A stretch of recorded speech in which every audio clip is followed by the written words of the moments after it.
보겠습니다. 에베소서입니다. 에베소 4장 15절 말씀입니다. 에베소 4장 15절 말씀.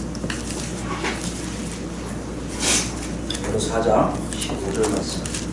신약 314페이지, 312페이지. 에베소 4장 25절 말씀. 같이 읽겠습니다. 오직 사랑 안에서 참된 것을 하여 범사의 그에게까지 자랄지라. 그는 머리로 곧 그리스도라. 아멘. 아멘. 고맙습니다. 아버지 하나님 감사합니다. 정말 그리스도께서 사셨다는 것이 우리 삶 속에 어떤 의미가 있는지를 알게 하여 주시옵시고, 정말 그 살아 역사하신 하나님이 우리 삶 속에 주인 되셔서 사는 것이 무엇인지 알아 하루하루가 바뀌고 하루하루가 기쁨과 감사와 평안이 넘치는 우리 삶이 무엇인지를 깨닫는 귀한 역사가 이 자리에 기원합니다. 하나님 도와주시옵소서. 무지합니다. 말씀을 갈수록 하나님 찾는 일이 점점 둔화된다 하는데 우리가 그런 것이 있음을 고백합니다. 하나님 이 시간에 성령께서 강권적 역사하사 오직 하나님 말씀 다 듣게 하여 주시옵시고, 그 노크 소리에 아멘하며 회개하며 하나님께 돌아오는 우리가 되므로 하나님께 더욱더 영광 돌 수 있도록 주여 인도하여 주시옵소서. 부족합니다. 성령께서 강권적 역사하사 하나님의 귀하신 뜻을 인도하심을 바라고 우리 주 예수 그리스도로 감사하며 기도드립니다. 아멘. 네, 지난 시간에 우리가 그리스도께서 그리스도의 사역자들을 교회에 보내신 결과에 대해서 우리 같이 알아봤습니다. 여러분 기억하세요? 우리는 더 이상 뭐가 아니다? 어린 아이가 아니라는 거예요. 어린 아이가 아닌 게 무엇이냐를 우리가 확인하라는 거죠. 어린 아이가 뭐죠? 여러 가지 악한 계획, 그리고 속이려는 마음, 그런 음모 속에서 나오는 속이려는 많은 가르침 속에 얼마큼 흔들리는지 보라는 거예요. 그것이 오면요, 분별해서 절대 흔들리지 말아야 되는 것이 뭐라고요? 어린아이가 아니라는 것이에요. 여러분 삶을 한번 돌이켜봤을 것 같습니다. 한 주 동안 한번 보셨나요? 여러분 어떻습니까? 어린아이가 더 이상 아니세요? 오늘 더 나아갈 겁니다. 여러분 지난 시간 걸 잘 기억하셔야 돼요. 지난 시간 걸 가지고 오늘 시간을 들으셔야지 여러분 마음속에 아 그렇구나 하는 것을 알 수가 있어요. 우리 5절 같이 볼까요? 5절 15절 보시면 오직이라고 시작하고 있어요. 오직이요. 근데 사실 오직이라는 단어를 번역가의 마음을 충분히 이해할 것 같아요. 14절에 더 이상 어린아이가 아닙니다. 오직 강조하고 싶었던 거겠죠. 근데 원래는 그러나 오히려 게다가 이런 뜻이에요. 그러니까 앞에 부정어 더 이상 뭐뭐가 아니다. 그러나 이거거든요. 여러분 많이 익숙하죠? 앞에 부정어에 대한 어떤 문장이 나오고 그 다음에 무엇이 나오고 그러나가 나오는 거죠. 대조적이잖아요. 앞에 게 부정적이면 뒤에 게 긍정적이고요. 앞에 게 소극적이라면 뒤에 게 적극적이라는 얘기죠. 아, 그러고 볼 때 오늘 15절 말씀도 위에서 얘기한 그리스도께서 그리스도의 사역자들을 교회에 보내신 결과의 하나의 모습인 걸 알 수가 있어요. 어떤 모습일까요? 지난주에는 좀 소극적인 결과를 얘기했다면 오늘은 뭐요? 적극적인 결과. 좀 더 긍정적인 결과가 우리 안에 있어야 된다는 것이에요. 여러분과 제가 그리스도 몸이고 그리스도의 사역자를 분명히 보내셨다고 여러분이 믿으신다면 우리는 오늘 적극적인 결과를 갖고 있어야 된다는 것이에요. 한번 알아볼게요. 어떤 것인가요? 여기 주어가 생각되어 있지만 여기 주 문장은 뭡니까? 우리는 범사에 그에게까지 자랄지라 되어 있어요. 우리가 생각되어 있죠? 우리는 범사에 그에게까지 자랄지라 되어 있어요. 여기 범사라고 해서 모든 것을 얘기해요. 모든 면을 얘기하니까 어떤 것일까? 이렇게 좀 여러 가지 학자들이 의견이 공부를 하는데 실제로 우리가 쉽게 이해할 수 있으면 어린아이가 더 이상 아니다의 대조적인 걸 생각하면 돼요. 어린아이가 더 이상 아니라는 얘기는 무슨 얘기입니까? 어린아이가 10살까지 아이가 있다면 그 11살부터 성숙되는, 성장되는 과정을 다 볼 거 아니에요. 손도 커지네? 얼굴도 커지고 뚜렷해지네?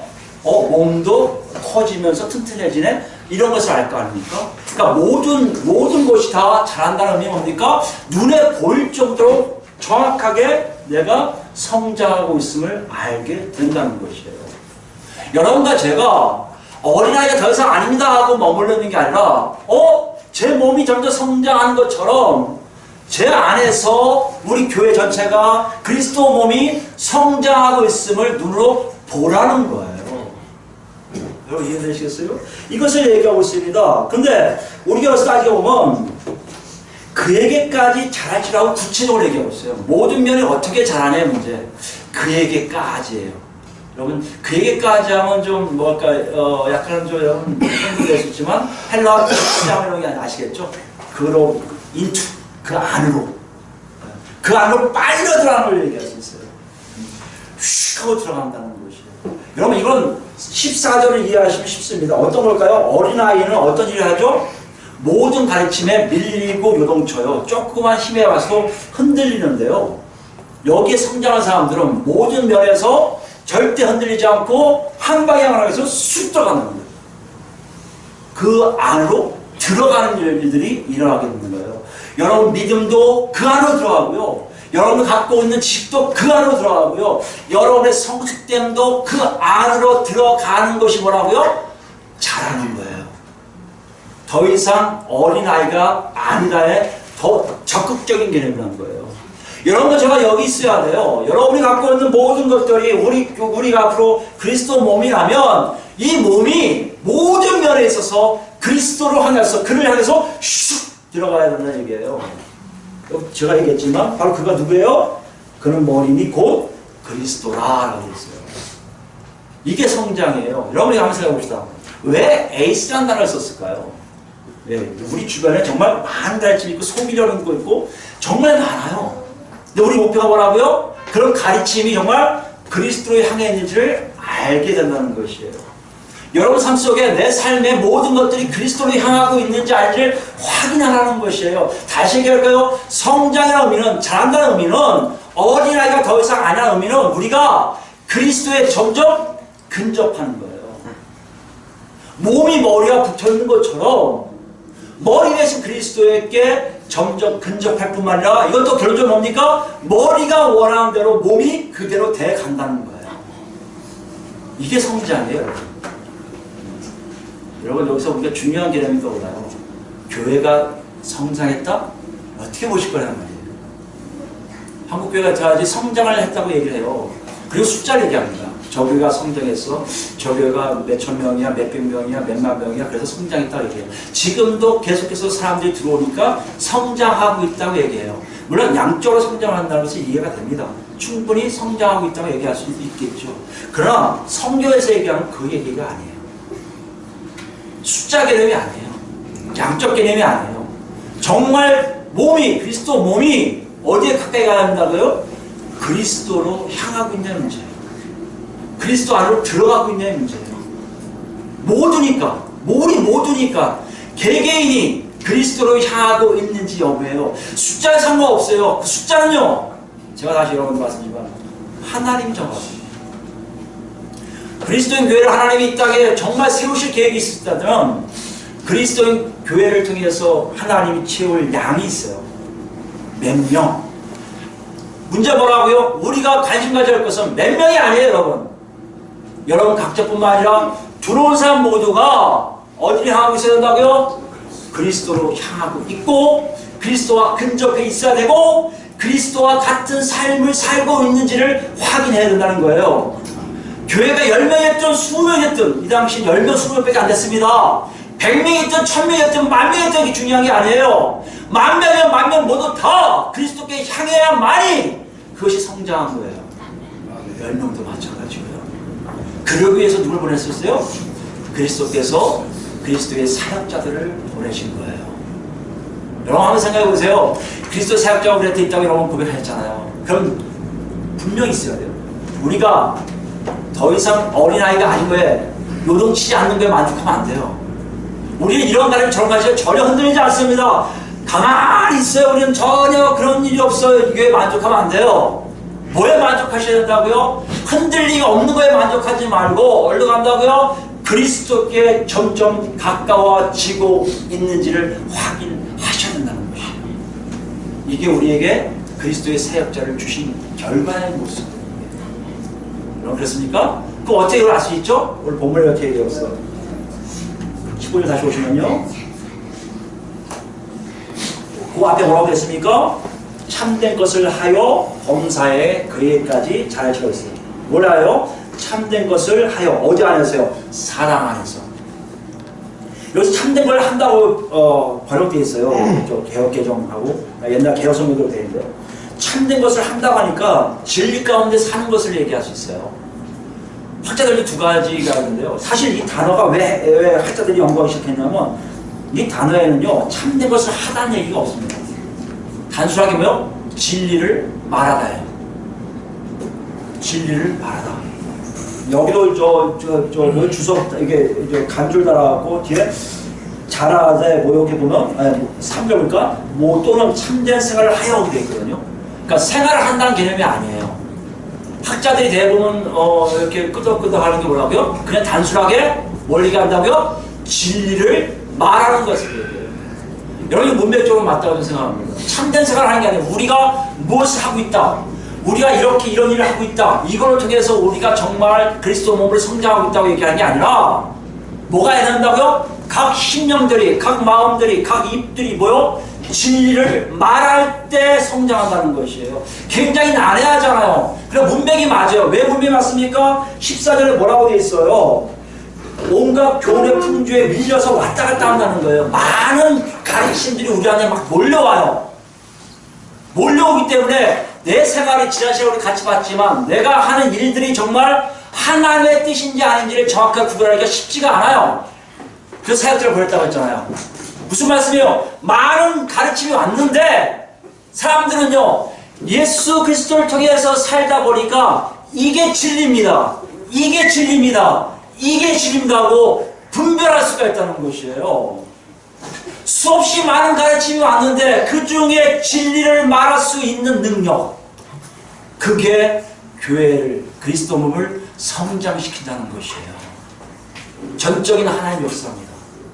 여러분 한번 생각해 보세요. 여러분이 갖고 있는 진리라고 얘기할 수 있는 일들이 정말 분별이 됩니까? 이거 진리야, 이거 진리야, 이거 진리야. 어떻게 할 수 있어요, 여러분? 누가 얘기하세요? 그럴 수 있지만 여기 그게 아니에요. 여러분이 그 진리를 제대로 인식할 수 있을 정도로 여러분 삶이 진리 안에 머물고 있어야 된다는 얘기예요. 이걸 얘기해요, 여러분.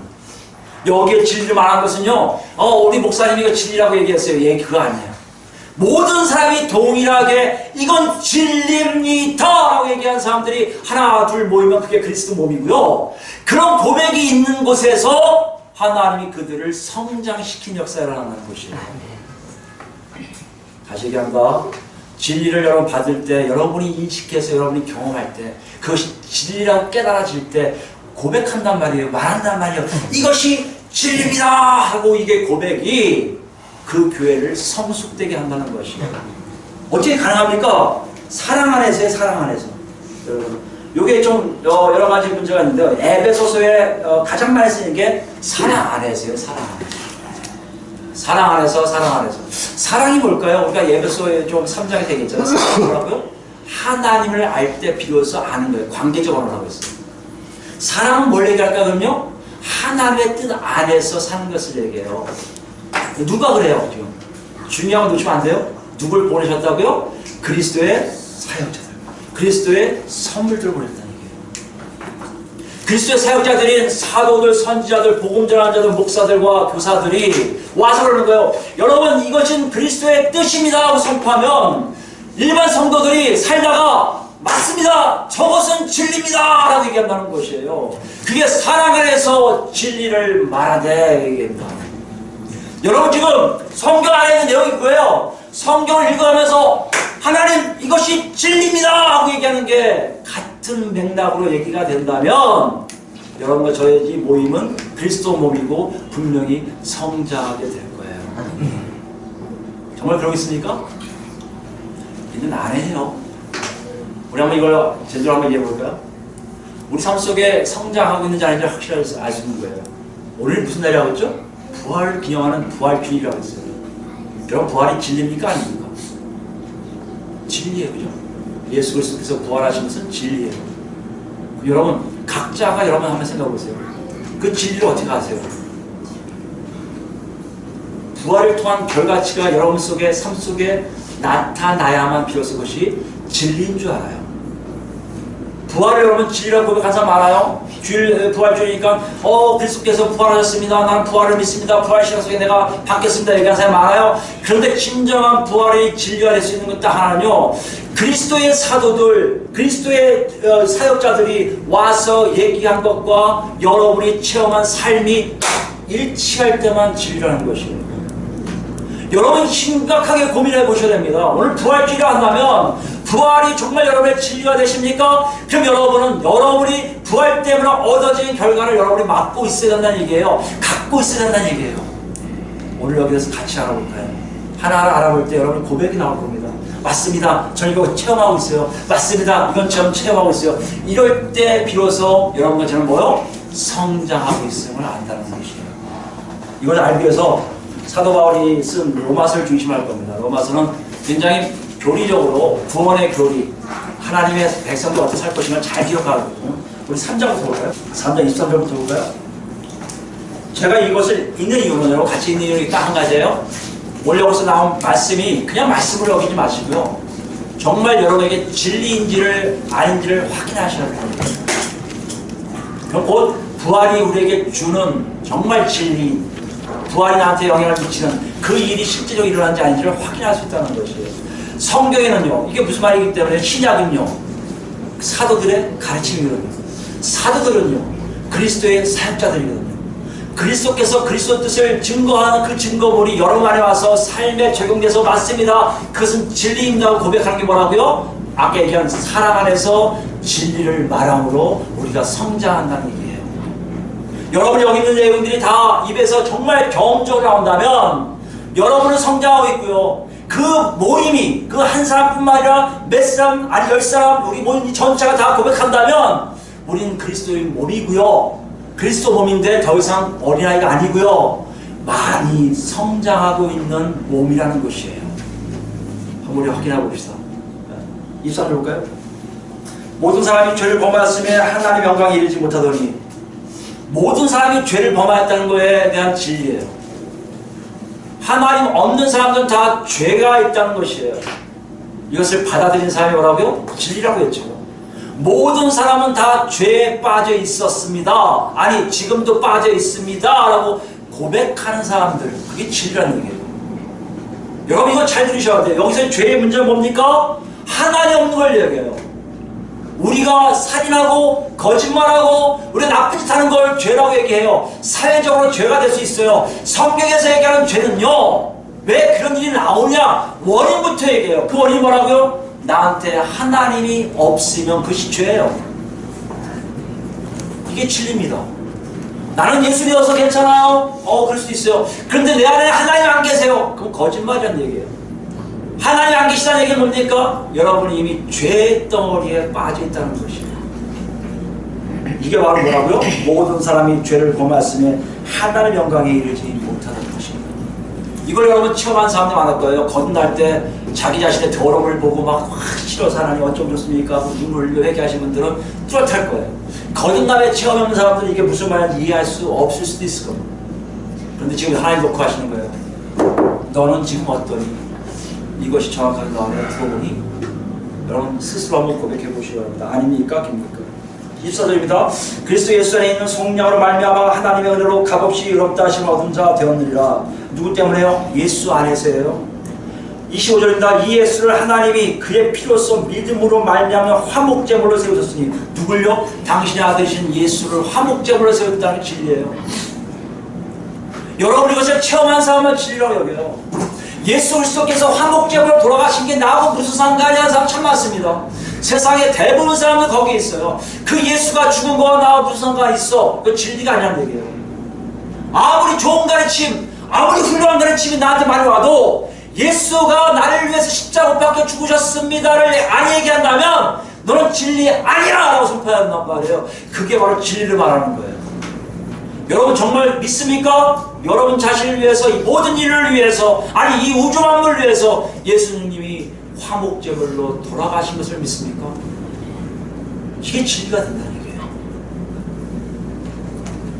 이는 하나님께서 길이 참으시기 사연 중에 전에 지은 자를 강구하심으로 자기 의로우심을 나타내려 하심이라. 여기 보시면 알겠지만 길이 참으시는 중에 전에 지은 자를 간구하세요. 예수를 믿으면요, 그래서 하나님과 관계가 단절이 없어지고 뭐요? 죄의 문제가 해결된다고 얘기해요.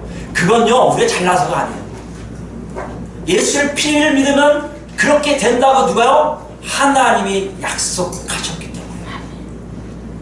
그래서 잘 주셔야 돼요. 예수를 믿잖아요. 예수를 믿고 예수 그리스도가 나를 돌아가시지 않으면요, 내 안에 죄가 해결됐음을 느껴야 된다는 거예요. 어떻게 느낄까? 여러분, 내 죄가 좀 더 나와요. 궁금하시죠? 여러분, 반드시 있어야 돼요. 죄 문제가 아직도 내 안에 있습니까? 물론 하나님 믿고도 나도 모르게 저지른 죄들이 많이 있을 거예요. 여기 그게 아니에요. 아까 얘기했죠? 하나님이 전혀 없는 상태가 죄라고. 다시 얘기할까요? 죄가 해결됐다는 얘기는 예수를 믿은 다음부터 그 하나님이 내 하나님이요, 내 아버지요, 나와 같이 가고 계심을 알게 된다는 것이에요. 기억됐습니까? 5장 갈 거예요, 이제. 로마서 다 얘기할 수 없으니까 중요한 건 나와요. 5장 1절이에요. 그러므로 우리가 믿음으로 의롭다 하심을 받았으니 우리 주 예수 그리스도를 말미암아 누구와 한번 화평을 누리자고 됐어요? 하나님과 화평을 누리자. 그리스도로 말미암아 하나님과 뭐 화평이 옵니까? 감정적으로 갈등이 없다는 거예요. 평화의 샬롬이에요. 문제가 없어요. 예수님을 제대로 알면, 예수님을 제대로 믿으면 나는 하나님과 화평하다는 것을 여러분이 느끼셔야 된다는 얘기예요. 어떻게 느껴요? 하나님을 아버지라 부른다는 거예요. 하나님을 찾게 된다는 것이에요. 우주 만물을 창조하신 그 하나님을 알게 된다는 것이에요. 여러분, 예수 믿는다는 것이 여러분 머릿속에 지적으로 정리하는 게 아니에요. 실제로 내 삶 속에 나와요. 과거에 내가 아버지라고 부르지 못한 그분을 어느 순간에 예수 그리스도를 고백하고 예수 그리스도를 믿을 때 비로소 내 안에 그분을 아버지라 부르며 그분을 찾기 시작한다는 거예요. 여러분, 이게 진리입니까? 지금 놓고 계세요. 진리가 돼야 진리를 말하고 있는 거예요. 여러분, 이걸 얘기하는 사람 많아요. 예수 그리스도 말고도 아버지 하나님과 화평할 일이 많다고 얘기하는 사람 많습니다. 그게 왔을 때 여러분, 이건 아니야 라고 얘기할 수 있어야 돼요. 왜요? 여러분은 진리가 뭔지를 정확하게 삶 속에 알고 있기 때문이에요. 오늘 본문이 이걸 얘기해요. 사랑 안에서 진리를 말함으로 내가 성장한다는 의미. 우리가 성장한다는 의미는 사도들 통해서의 가르침이 내 안에 왔을 때 맞습니다, 맞습니다 하고 확인하셨다는 것이에요. 2절 볼까요?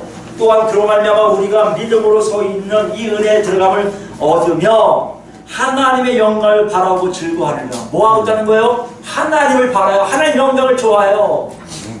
여러분, 자꾸만 얘기하는데 하나님께 영광하면 누가 그래? 꼭 그렇게 얘기해야 돼요.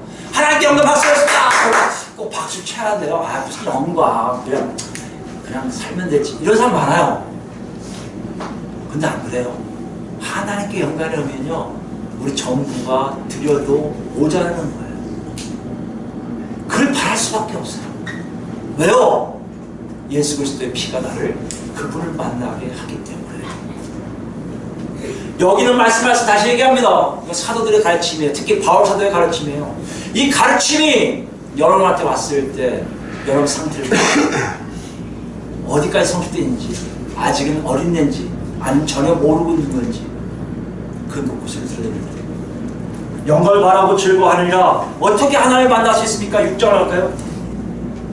4절 보시면 그러므로 우리가 그의 죽으심과 합하여 세례를 받음으로. 누구요? 예수 그리스도의 죽으심과 합하여 세례를 받음으로. 이건 우리가 세례를 받았다는 게 아니라 하나님이 약속한 거예요. 이렇게 생각하시면 돼요. 예수가 죽으셨어요. 2000년 전에요. 2000년 훨씬 전에 돌아가셨어요. 이거 부활하셨단 말이에요. 오늘 우리가 기념하고 있는 부활. 이걸 여러분 이렇게 생각하셔야 돼요. 그분하고 나하고 같이 못 박혀 죽었지? 내가 다시 부활했지? 이건 의미는 무슨 얘기냐면 이미 예수 안에 들어와서 예수가 우리 모두의 화목제물로 바쳐져 있음을 알게 되는 그 순간부터 우리는 이것을 그대로 경험한다는 얘기예요.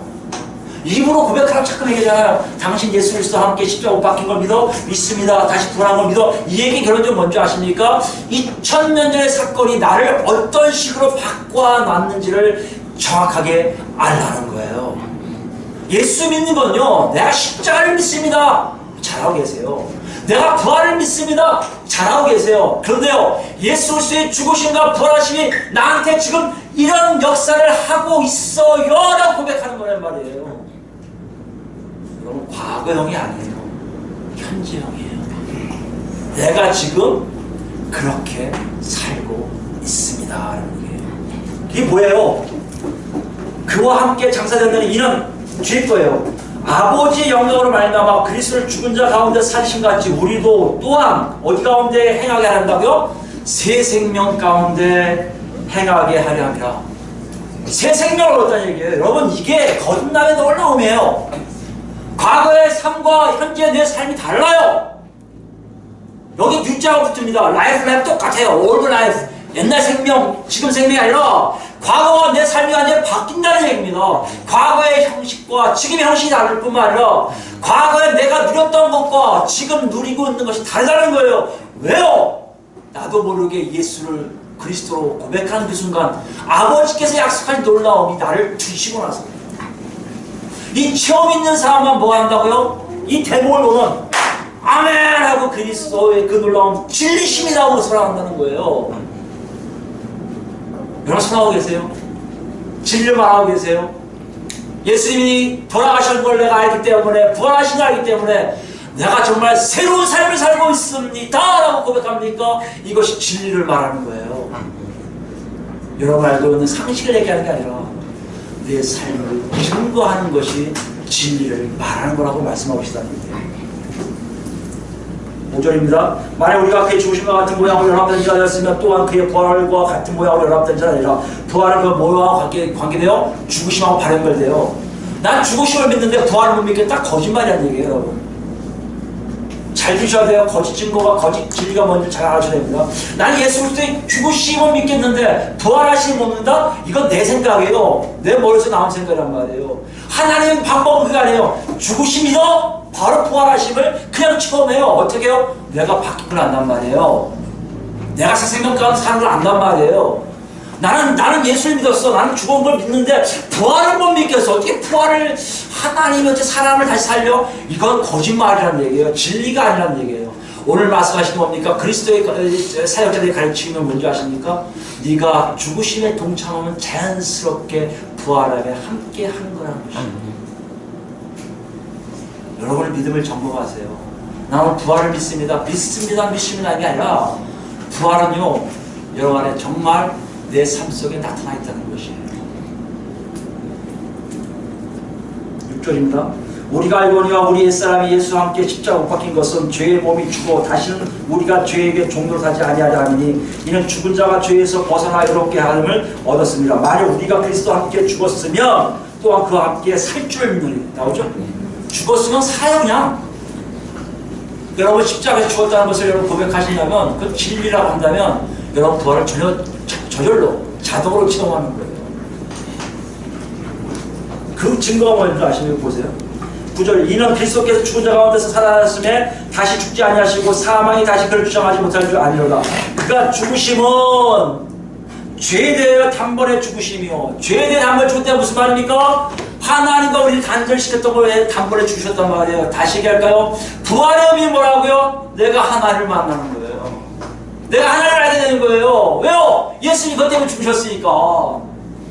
예수님이 그것 때문에 죽으셨는데 믿는데 하나님이 나는 모르겠네? 이러면 지금 뭐예요? 부활이 안 들어온다는 거 아니에요. 그건 진리를 믿는 게 아니에요. 머릿속에 여러분이 상상하고 지적인 논리를 지금 체계적으로 조금 정리하시는 거예요. 다시 얘기합니다. 나오죠? 죄에 대해 단번에 죽으시며 그가 살아계시면 하나님께 대해 살아계십니다. 부활은 뭐라고요? 하나님을 만나게 되는 거예요. 이게 새 생명이에요. 아까 얘기했잖아요. 하나님을 바라볼 수 있고 하나님께 영광 돌릴 수 있고 하나님께 영광, 하나님께 예배하고 모두 어쩔 줄 몰라 하는 게 뭐라고요? 예수 그리스도의 죽으심과 부활하심이 진정 내게 진리로 다가온다는 것이에요. 여러분 독하자 하나님 정말 그렇습니까?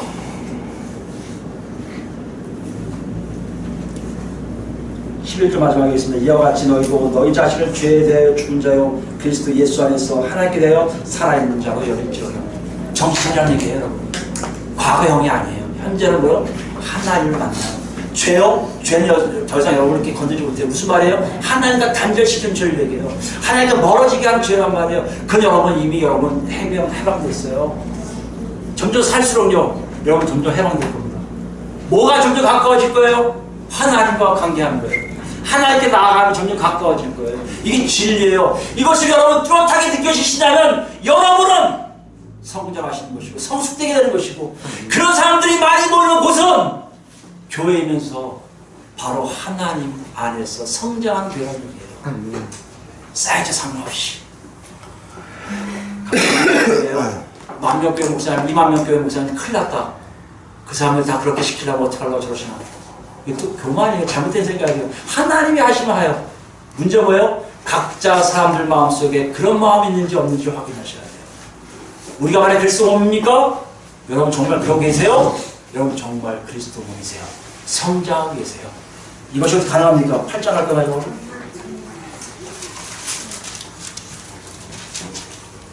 8장 보면 자신 성령에 대한 얘기예요. 9절부터 볼까요? 이렇게 가능한 것은 우리 안에 누가 계시기 때문이라고요? 성령님이 계시답니다. 제가 지금 얘기한 것 중에 여러분 조금 보면 이 단계가 있죠? 처음에 우리가 죄악 덩어리였습니다. 예수 외에는 우리가 벗어날 수 없습니다. 두 번째 뭐요? 예수를 믿으니 하나님이 만날 수 있습니다. 어떻게 하나님을 만난다고요? 죽으심과 부활하심을 동시에 체험할 뿐만 아니라 내가 죄에 대해서 멀어진 삶과 하나님과 가까워진 삶이 나한테 있습니다. 이것의 증거가 뭐라고요? 여러분 안에 누가 계시다는 얘기예요? 성령 하나님이 계시다는 거예요. 원래 그런 얘기가 없어요. 9절부터 만일 너희 속에 하나님의 영이 거하시면 너희가 육신에 있지 아니하고 영에 있나니. 여러분 이건 굉장히 조금 우리가 조심스럽게 접근하는데요. 여러분이 살아있으면요 두 가지가 보여요.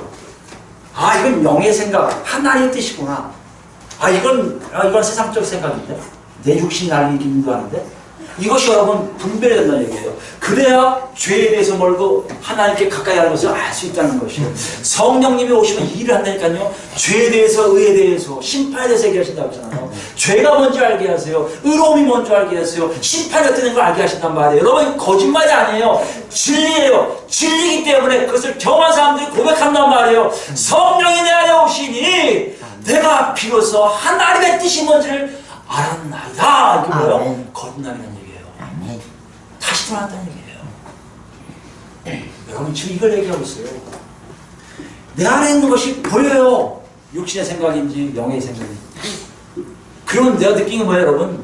성과 악을 구별한다는 것은 여러분 이렇게 생각하시면 돼요. 원래 우리에게 악이 없었어요. 악이 없었는데 하나님 말씀에 어긋나니까 악이 들어왔어요. 악이 들어오니 선이 보여요. 이해되세요? 선만 있을 때는 악이 안 보였다니까요. 하나님과 동일하게 있을 때는요 악이 안 보였어요. 그래서 악은 누구만 아세요? 하나님 아셨단 말이에요. 그렇기 때문에 그 열매가 뭐라고요? 선과 악을 알게 하는 나무란 말이에요. 마찬가지예요. 예수님이 우리 안에 들어오면 처음엔 몰랐단 말이에요. 예수 믿기 전에 몰랐는데 예수가 내 안에 들어오니까 내 생각과 영의 생각이 뚜렷하게 나는 게 있어요. 육신의 생각과 영의 생각이 다른 것을 알게 되고요. 내가 육신에 거하고 있지만 영에 거하고 있는 것이 내가 더 많이 있으면 알아서 이것을 배제시킬 수 있다는 것이에요. 이 여러 가지 있습니다. 지금 물어보는 거예요. 그렇게 얘기할 때 사도들이 와서 가르칠 때 정말 거듭난 사람들은 네 맞습니다. 어떻게 하셨어요 사도님? 이렇게 하는 거예요. 그게 뭐라고요? 사랑 안에서 진리를 말하는 거예요. 지난 시간에 여러분 잘 기억하세요.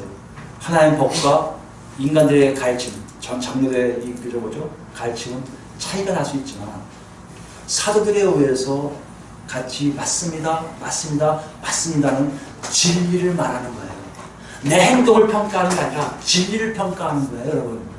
그것은 내가 그 안에서 체험할 때만 가능하다는 거예요. 그게 누가 오셨다고요? 성령께서 여러분 안에 오셔서 알게 하시는 겁니다. 10절이에요. 그리스도께서 너희 안에 계시면 몸은 죄로 말미암아 죽은 것이나 영은 의로 말미암아 살아있는 것이라. 예수를 죽은 자 가운데 살리신 이의 영이 너희 안에 거하시면 그리스도 예수를 죽은 자 가운데 살리신 이가 너희 안에 거하신 그 영으로 말미암아 너희 죽을 몸도 살리시리라. 오늘 부활을 우리가 믿는다는 의미는 우리가 나중에 예수님이 부활하신 것처럼 이 모습은 아니죠. 이 모습은 아니에요. 정말 하나님이 여러분 각자에게 주시고자 그 놀라운 모습으로 부활한다는 얘기예요. 그 얘기하는 거예요. 부활을 믿는다는 거 두 가지 있다니까요. 예수님의 부활과 나의 부활. 교회의 부활을 얘기하는 거예요. 그걸 얘기하고 있습니다. 11절 보세요. 네. 12절이에요. 마지막. 그러므로 형제들아 우리가 빚진 자로 돼 육신에게 져서 육신대로 살 것이 아니라 너희가 육신대로 살면 반드시 죽을 것이거든 영으로서 몸의 행실을 죽이면 살리니 무릇 하나님의 영으로 인도함을 받는 사람은 곧 하나님의 아들이라. 뭐하는 거예요 여러분? 예수 믿는 사람의 주관심은 뭐예요 이제? 이 땅이 아니라는 얘기예요. 저 천국이거든요. 부활이거든요. 부활의 핵심이 뭡니까? 부활하지 못하는 이 육신 갖고 사는 게 아니에요. 죄덩어리가 없어져요. 그때까지 이 몸을 쳐서 복종하는 겁니다. 육신의 생활 따라하는 게 아니에요 여러분. 여러분과 제가 예수 믿는 것을 정확히 알았으면 좋겠어요. 우리 예수 믿으면요 이때 잘 되는 걸 자꾸 얘기해요. 그건요 예수 믿는 게 아닐 가능성이 많아요. 예수 믿는 건 뭔지 아십니까? 다시 할까요? 성령이 나한테 와서 육신과 영의 생각을 정확히 알게 하시고 육신의 생각을 배제시키는 이거 아니야 이거 아니야. 그래서 예수님이 뭐라고 하셨어요? 이것을 그대로 얘기하신 게 바로 그거예요. 너 자신을 날마다 십자가를 죽인다는 건 무슨 얘기냐? 자기 자신을 부인하는 거예요. 자기 자신을 부인하는 게 뭐라고요? 날마다 죽으라는 얘기예요. 뭘 죽으라는 얘기예요? 육신의 생각을 죽이라는 거예요. 그래야 성령에 이끌려 내가 조금씩 조금씩 하나님께 나아간다는 거예요. 아멘. 여러분 이게 바로 우리가 예수의 부활에 대해서 우리가 얻어진 결과예요. 예수가 부활하시고 믿는다면 여러분 어떤 법이 나와야 돼요? 그래서 그랬어요. 제가 몰랐었는데요. 예수 부활되신 후에 예수를 영접한 후에 내가 육신의 생각을 자꾸 버리게 하려고 노력하고 있고요. 영의 생각을 따라가려고 노력하고 있다는 것을 볼 수 있어요. 그런데 신경이 뭔지 아세요? 어제보다 오늘이 더 낫고요. 또 지난 어제보다 오늘이 더 내가 점점 밖으로 앞으로 나아가는 것을 체험하게 된다는 고백입니다. 여러분 믿습니까? 이게 사도들이 가르치고요. 이게 지금 우리에게 너희가 진리를 말하는지 아닌지 확인하는 거예요. 지난 시간에 진리 아닌 걸 많이 얘기했습니다. 뭐 김기동의 귀신 얘기했고요. 긍정의 힘인 조라 오스틴 목사 얘기도 했고요. 여러 가지 얘기했어요. 근데 그들에게 이런 얘기가 없어요. 사도들의 가르침은 분명합니다. 제가 이것만 끄집어내는 게 아니라 성경을 깊게 읽으면, 신약을 깊게 읽으면 이 내용이 다 합축되어 있어요. 이 내용이 반복되어 있어요. 이러면서 개별적인 얘기를 하고 있다는 거예요. 그런데 무슨 문제가 생기냐면요. 예수를 믿는 사람들도 왜 우리도 성장하고 있는지를 확인할 수 있는 길인데도 대부분의 많은 사람들, 특히 제가 학교에서 강의를 좀 했지만 학생들의 물음이 있습니다. 목사님, 그거 갖고 우리가 어떻게 예수를 믿을 수 있어요? 그것뿐만 아니라 플러스 알파가 있어야죠. 예식을 강조하게 되고 기도 방법을 강조하게 되고 심지어 심리학이나 철학을 강조해서 무엇인가를 해야 되나니 이 땅에서 멋있게 살지 않습니까? 그 진리 하나로 우리가 어떻게 살 수 있어요? 진리로 살면 우린 죽을 수밖에 없어요. 얘기하는 사람 많았단 말이에요. 지금 많은 크리스찬들이, 한국의 크리스찬들에게 많은 분들이 이런 패배의식이 나타났어요. 왜요? 진리가 오는데도 그 진리대로 살면 뭔가 손해보는 느낌이 들어요. 성장이 되는 게 아니라 나한테 마이너스가 있는 것 같아요. 혼자 시체말로 쪼다대는 것 같아요. 우리 삶 속에도 혹시 그런 게 있지 않습니까? 성장을 얘기할 때 목사님 그 얘기 알아요. 교과서 알아요. 예수 그리스도의 피에 의해서 내가 하게 되고 성령이 내 안에 있는 거 알아요. 그럼 내 삶은요 그게 참 힘들더라고요. 요거 오늘 여기까지만 하고요. 다음에 요거 믿을게요. 오늘 긍정의 힘 살다가요 돈 좀 번 다음에 이거 할게요. 건강해지면 이거 할게요. 이것이 태반이 많다는 얘기예요. 여러분 잘 들으셔야 돼요. 오늘 본문에서 이러는 거예요. 진리는 진리라는 거예요. 진리를 벗어나면 비진리라는 거예요. 비진리는 절대 성장이 안 돼요. 아무리 잘 되는 것 같아도 내가 화려하게 사는 것 같아도 교회의 몸은 성장할 수가 없다고 얘기해요. 더 큰 거 얘기할까요? 사도 바울이 디모데에게 경고하는 말씀이에요. 우리 디모데후서 볼까요? 마지막 보겠습니다. 디모데후서 보면요 4장입니다. 1절이에요. 디모데후서 4장 346페이지 뒤쪽에 있습니다. 제가 읽습니다. 하나님 앞과 살아있는 자와 죽은 자를 심판하실 그리스도 예수 앞에서 그가 나타나실 것과 그의 나라를 두고 엄히 명하노니. 사도 바울이 디모데에게 이걸 얘기하기 위해서 하나님과 살아있는 자, 죽은 자, 심판자인 그리스도 예수와 그의 나라를 놓고 엄히 명한다는 거예요. 반드시 지키라는 거예요. 누구한테요? 디모데에게. 디모데는 누구죠? 사도들의 가르침을 증거하는 목회자 같은 사람이에요. 교사 같은 사람이에요. 그리고 뭐라고 하십니까? 너는 말씀을 전파하라. 이걸 한국교회는 다 전도로 얘기하는데요. 그게 아니에요. 진리를 정확하게 증거하라는 거예요. 진리를. 이건요, 밖에 사람들에게, 교회 밖에 사람들에게 알리는 거 아니에요. 왜 그렇습니까? 읽어볼까요? 때를 어떤지 못어떤지 항상 힘쓰라. 범사에 오래 참음과 가르침으로 경책하며 경계하며 권하라. 누구한테 하는 얘기예요? 디모데가 사역하고 있는 사역질 얘기예요. 거기 안에 있는 성도들, 나 예수 믿었습니다 하고 들어온 사람들에게 오래 참음으로 가르치고 경책하며 경계하고 권하면서 뭘 하는 거예요? 하나님의 증거, 하나님의 진리를 정확하게 증거하는 거예요. 왜요? 3절입니다. 때가 이르니 사람이 바른 교훈은 아까 우리가 얘기한 바른 가르침이에요. 진리예요. 진리를 받지 않으며 어느 때가 되면 사람들이 가서 진리를 받지 않아요. 받기 싫어요. 왜요? 그 진리가 자기를 유익하게 할 것 같지 않아요. 딴 걸 살아야 자기가 유익할 거라 생각해요. 그럼 머물지 않고 보세요. 귀가 가려워서 이 귀가 얇아져요. 이 얘기도 맞는 것 같고 저 얘기도 맞는 것 같고. 이게 뭐가 같아요? 어린아이 같이 된다는 얘기예요. 성장하지 않고 오히려 어린아이가 돼갖고 귀가 가려요. 여기서 얘기하면 가고 여기서 얘기하면 왔다 갔다 해요. 그것을 머물지 않고요. 자기의 사욕, 자기의 개인적 욕심을 따라서 스승들 말고요. 자기 욕심에 부합된 사람들을 너 내 스승 일로 와. 너도 내 스승 일로 와. 너도 내 스승 이런다는 얘기라고. 무슨 말일까요? 진리가 아닌 자기한테 필요한 모든 것을 채워주는 사람들 말에만 귀 기울 뿐만 아니라 그 사람이 나의 스승이요. 이 사람이 나의 스승이라고 스승을 말한다는 거예요. 결론 얘기할까요? 악한 세력에 의해 자기도 모르게 빠져든다는 얘기입니다. 그게 언제라고요? 때가 이르니. 이미 초대교회 때 왔다면 한국교회 이미 왔다고 생각합니다. 여러분 이런 걸 욕심이 생기지 않아요? 나의 욕심을 위해서 나한테 합당하게 얘기한 사람을 쫓아가지 않습니까? 진리가 아니라 나한테 합당한 내가 좋아하는 구절, 내가 듣기 원하는 거, 그거 얘기하는 데를 쫓아가지 않아요? 지금 그런 얘기가 없어요. 4절입니다. 또 귀를 진리에서 돌이켜 허탄한 이야기를 따르리라. 그러나 너는 모든 일에 신중하여 고난을 받으며 전도자 일을 하며 내 직무를 다하라. 전제와 같이 내가 벌써 구워지고. 이거 무슨 말이에요? 사도 바울이 얘기하는 거예요. 내가 이제 천국 갈 때 가까워졌다. 할렐루야죠.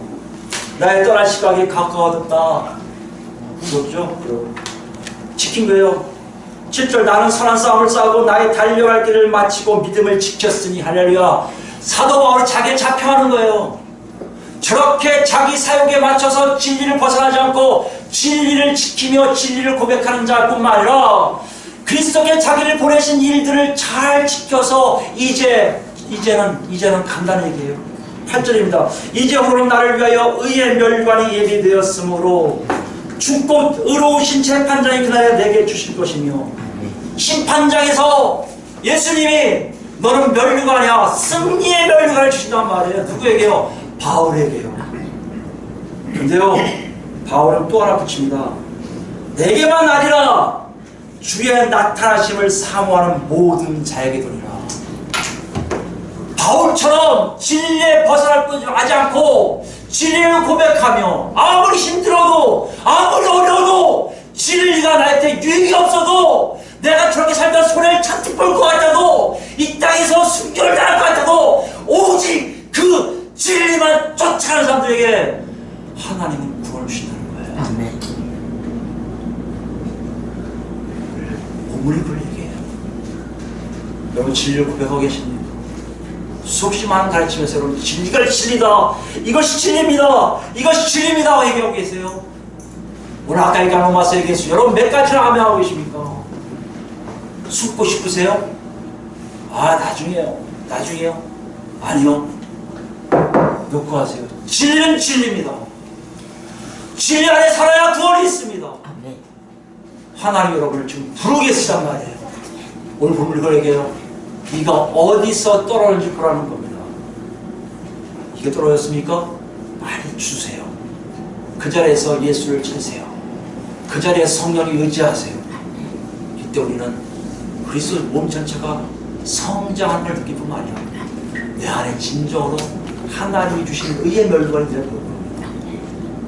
이런 삶이 여러분을 다 있어서 진리만 얘기하다 나중에 아버지 품에 다 안기는 우리가 예수 그리스도로 축원드립니다.